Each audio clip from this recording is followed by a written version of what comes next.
시청자 여러분 안녕하십니까? 8월 24일 토요일 JCN 모닝뉴스 시작합니다. 검사 등을 사칭해 돈을 가로채는 보이스피싱 범죄가 끊이지 않고 있습니다. 알면서도 당한다는 말이 나올 정도인데요. 최선의 대안은 예방이지만 조금이라도 피해를 줄이기 위해 검찰과 택시업계가 함께 나섰습니다. 구현희 기자의 보도입니다. 택시 뒷좌석에 탄 남성이 잠시 차를 세워달라더니 물건을 받은 후 다시 택시에 탑승합니다. 남성이 받아든 물건은 현금 다발. 보이스피싱 현금 수거책인 걸 직감한 택시 기사는 승객이 내리자마자 112에 신고했고 결국 남성은 경찰에 체포됐습니다.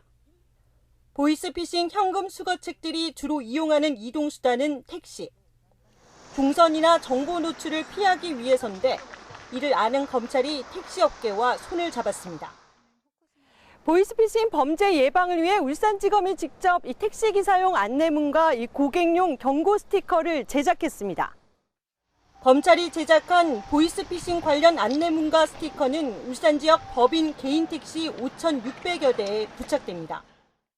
특이한 패턴이 있습니다. 중간에 막 목적지를 많이 바꾼다거나 목적지에서 이유 없이 사진을 찍어서 어딘가 전송하거나 이런 걸 봤을 때 좀 112의 문자나 통화로 신고를 좀 해주십사 하는 취지로 행사를 기획하게 됐습니다.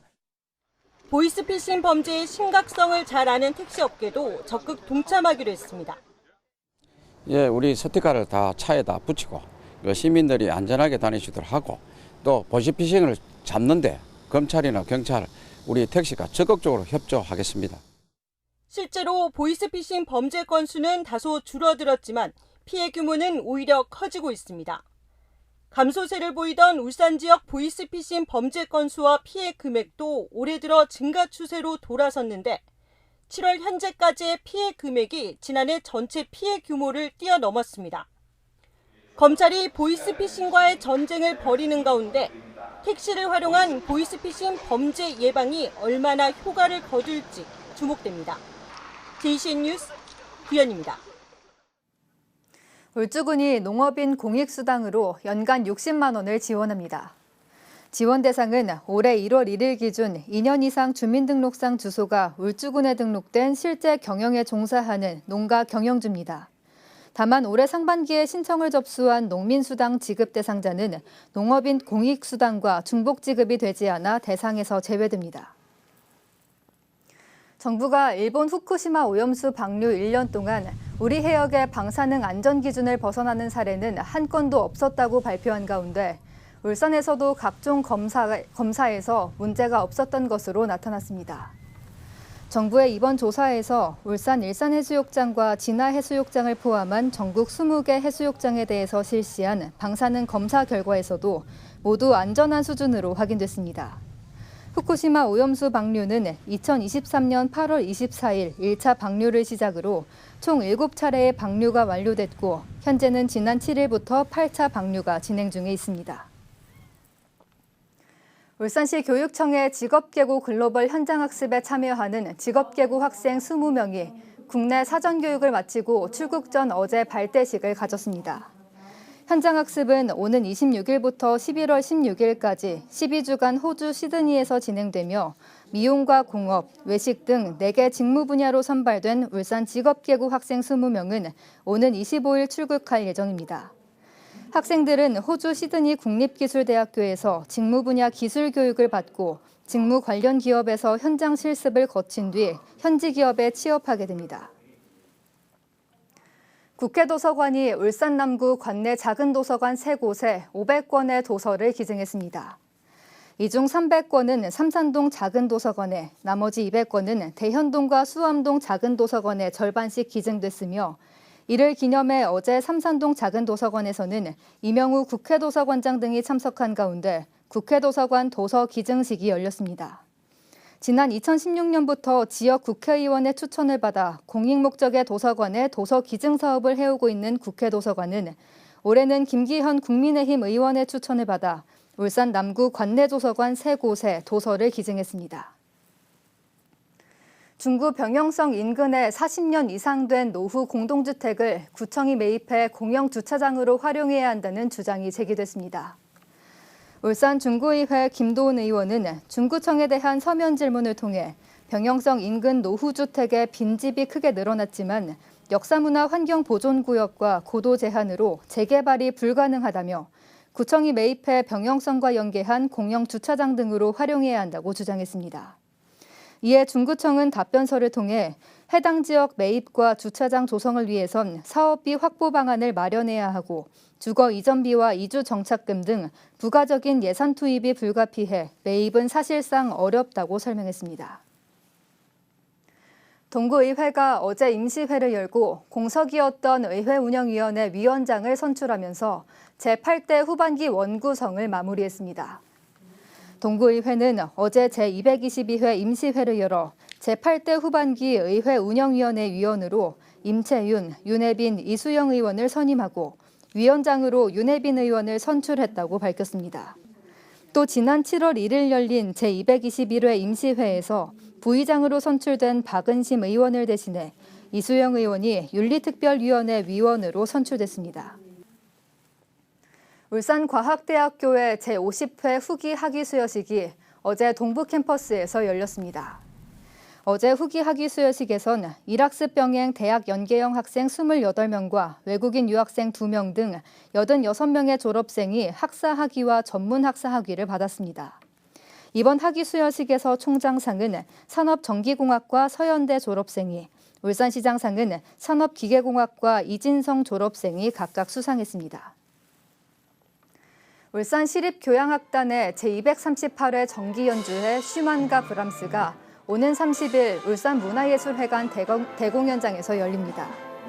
이번 연주는 세계 정상급 마에스트로 크리스토프 포펜이 직접 지휘봉을 잡으며 피아노 시인 윤홍천이 슈만의 피아노 협주곡을 협연합니다.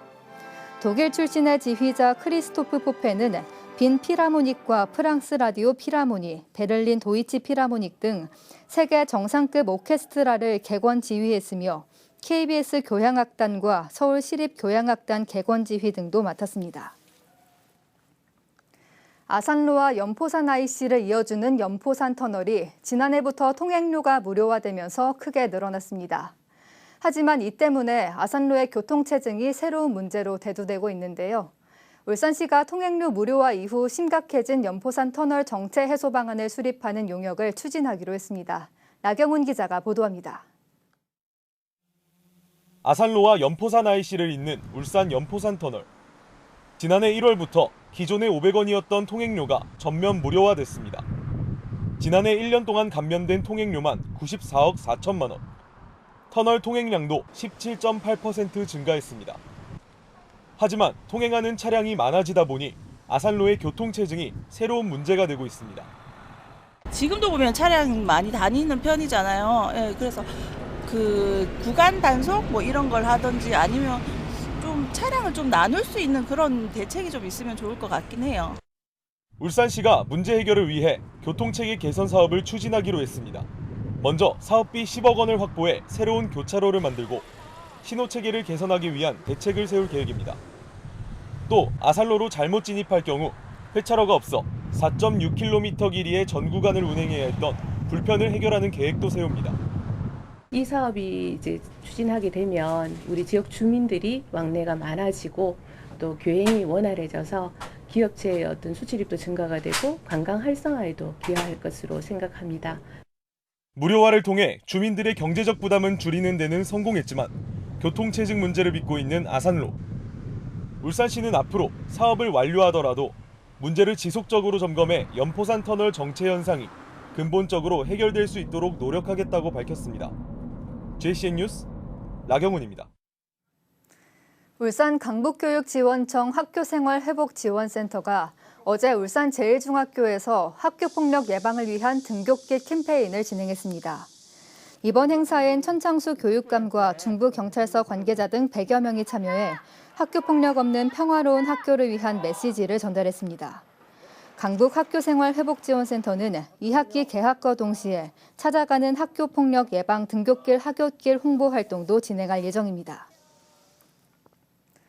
중구청이 어제 장애아 전문 국공립 어린이집 우리함께 어린이집과 약사 다목적 체육관의 개관식을 열고 본격적인 운영에 들어갔습니다. 우리 함께 어린이집과 약사다목적 체육관은 지난 2020년 국무조정실 주관 생활 SOC 복합화 사업 공모에 선정돼 총 사업비 55억 원을 들여 지난해 10월 착공해 지난달 준공됐습니다. 시설은 연면적 1,100여 제곱미터, 지상 2층 규모로 1층은 우리 함께 어린이집, 2층은 약사다목적 체육관으로 조성됐습니다. 동구청과 자동차 전문 정비봉사단이 오는 25일 오전 9시부터 오후 1시까지 구청 부설 주차장에서 주민들을 대상으로 자동차 무상점검 행사를 실시합니다.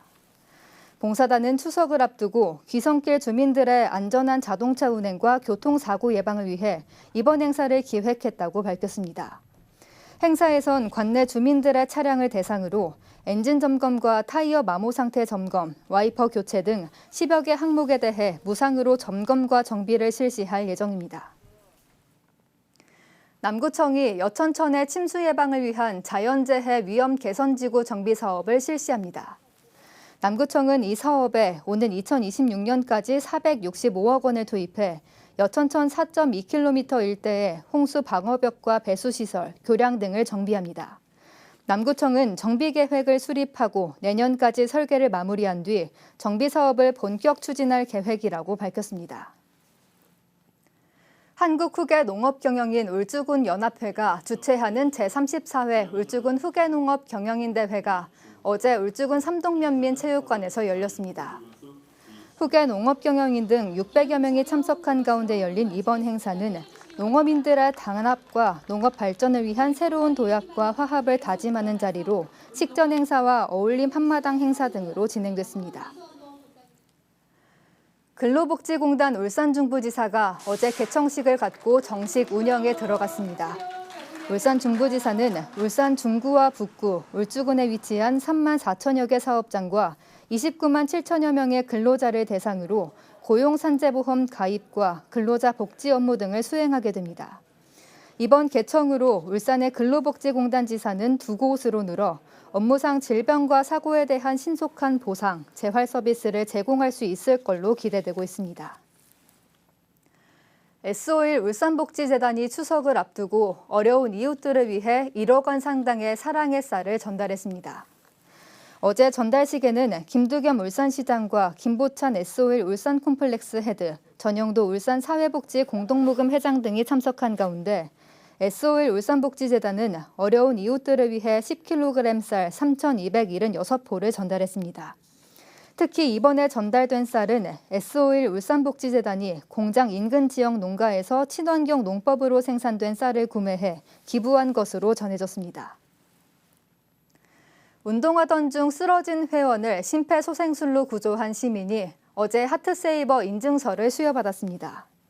울산 남부 소방서에 따르면 지난 1월 28일 신만수 씨는 체육관에서 배드민턴 시합을 마치고 쉬던 중 심정지로 쓰러진 동료 회원 A씨를 발견하고 즉시 심폐소생술을 실시했습니다.